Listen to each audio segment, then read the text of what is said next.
Welcome to the PvZ Madness channel. Today be as careful as possible when watching, because you can get an overdose of PvZ Madness and nothing will save you. Really, today is just going to be the most mind-blowing video possible.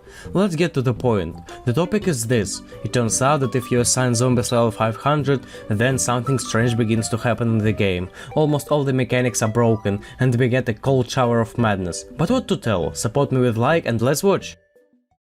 You are facing a basic zombie, but there's one thing, he is level 500, and see how the sage reacts to him.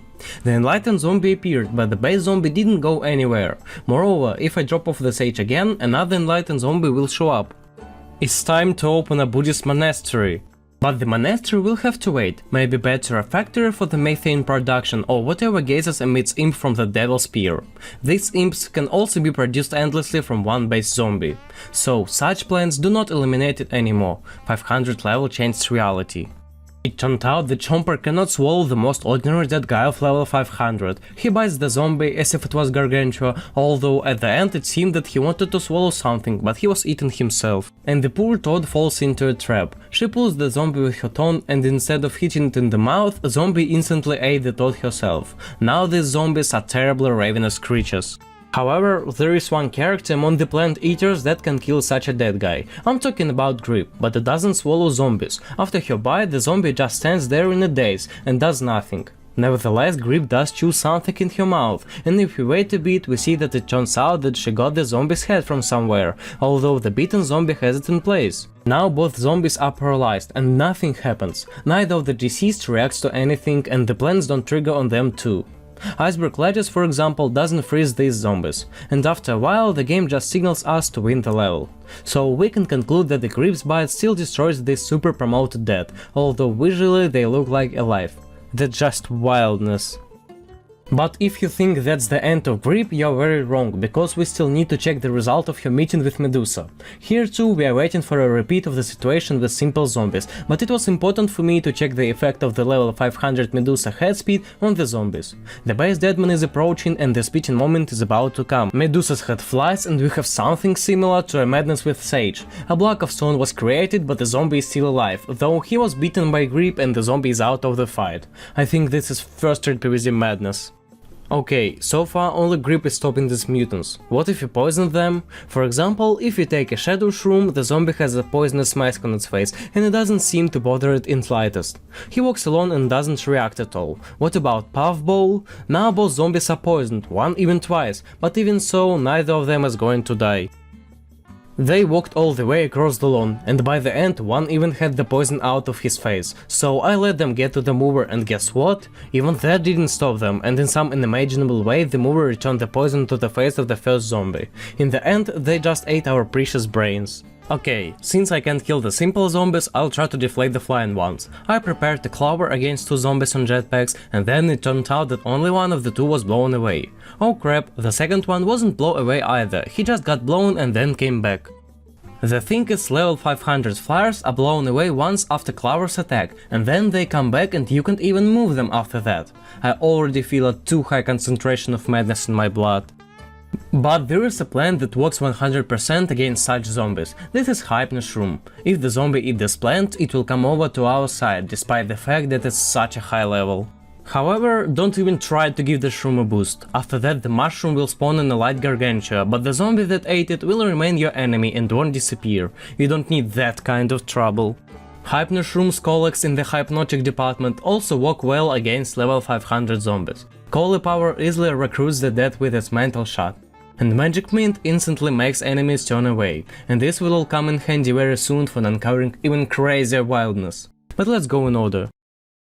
Now let's see how the zombies react to the subject of falling into the bottomless bubbles of some plants. For starters, take a look at what a dead man does to an armored tall walnut. It devours him in a fraction of a second.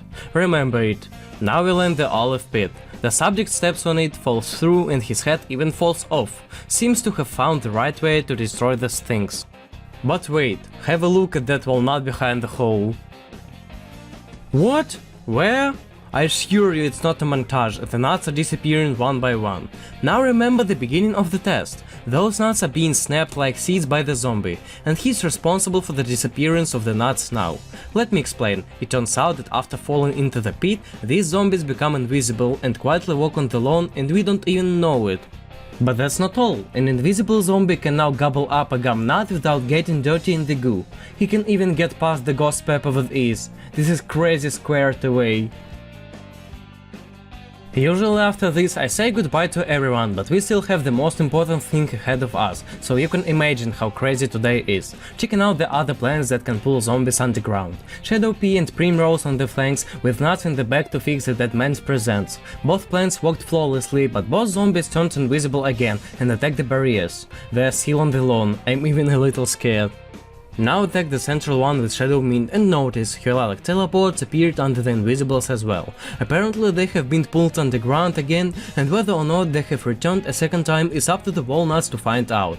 As you can see, the central one is gone. Will the side ones disappear? While we wait, I also planted an olive pit in the center to see if it would pull the invisible one away or if it would go through.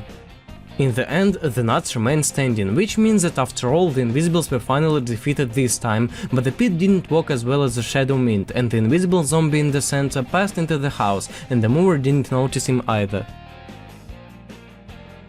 Despite the fact that my head is already exploding from this madness, I'll still show you the surest way to prove that the invisibles really were, and it's not my montage.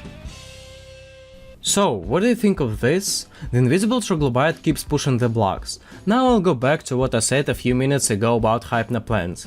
Namely, I said that we would really need them a little later, and that little later has come.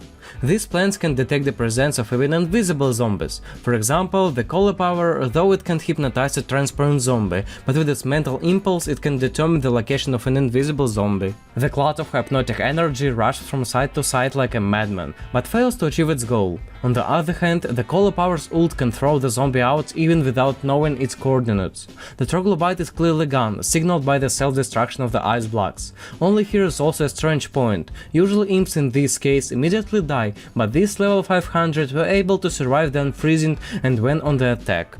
But there are still plants in the game that can pull zombies into their deaths. This includes the Tomb Tangler. It also kind of turns zombies invisible, but with a significant difference. The zombies lose their ability to move, and the two Tomb Tanglers who drag their opponents away aren't going anywhere. They are perfectly safe. There's even their shadow left in the place of the missing zombies, which also can't be called normal. Apparently, it is in this position that the dead men still stand. It turns out that Tomb Tangler combines the effects of Pea Grip and Olive Pit. The zombies are still on the lawn, but they are both invisible and immobile, except they don't self-destruct in the end. The teleportation from the teleportator mine also has no effect on them, but the cauliflower still senses them and directs its energy in their direction. Tomb Tangler is happy to attack them with his ult too. I don't know how much feet it would take to kill them, but it can be done much easier. To do this we take the magic mint, and that's what it doesn't need any shots. It just hypnotizes the invisibles and we immediately awarded the victory. In general, hypnosis and getting kicked off the lawn are two effective ways to defeat zombies, even at level 500. The focus here is on kicking out, not blowing or pushing the zombies away. We have already checked the clover. Now look at the coconut cannon's ult. It pushes the zombies, not kicks them out, which is why the enemies are still on the lawn. But if we use the citron's ult, both zombies will be kicked out and won't be able to counteract the citron. Levitate is also among the ejecting plants, but he only has a 1% chance of ejection at first level. I've set up a real carnival of levitation here, and sometimes if you are very attentive, you can notice zombies flying away, so this plant also helps us. With the Z-Cop on the chair when leveling up, there's also a wild thing. At the moment of framing an obstacle, his chair doesn't break. The zombie flies out, but his clone on the chair remains and behaves as other zombies do after the bite of grip. So it's really the cloning of the Z-Cop. And now look closely at the zombie in the chair. He's standing there, swinging quietly, not disturbing anyone. And we shamelessly take a mint and the poor guy turns 180 degrees. And you can tell by the look on his face that nothing good can come of it. When I filmed that, I almost choked out of surprise. This is really the biggest concentration of insanity in the history of the channel. At this point, I had already checked so many things, but you may have noticed that I hadn't touched electricity yet. Let's correct this unfortunate oversight and check the reaction of the electric blueberry to our heroes. The cloud matured, took flight, and had to knock the zombie tirelessly for ages. The dead guy went all the way across the lawn under high tension and even activated the mover in the end. He couldn't care less. That's the way it is. Logically, my next step was to test the dead man's resistance to electrocist postmortem attack. As a reminder, this attack can kill anyone in the game. Anybody but a level 500 zombie. But that would be too easy if there wasn't a wild thing going on here. The thing is, the zombie is still alive, but how much of it is actually alive? I know, as far as zombies go, that's a real oxymoron, but this ghoul now doesn't take any plant. No primrose, not even the cannon soul doesn't touch it, and other auxiliary plants do not react to it. It turns out that he was human, then died, became a zombie, and he was killed again by T, and now he's in some parallel universe, Zombie Square. But still there's an antidote against him too, he still can't resist hypnosis. Hypnosis is the universal answer to everything. Notice, he even ate primrose before hypnosis. Funny, but the gum nut which doesn't react to an invisible zombie and becomes his prey, against the visible death of level 500 becomes an impassable obstacle. I'm not kidding, the zombie is stuck in it forever, it eats the gum and it doesn't end.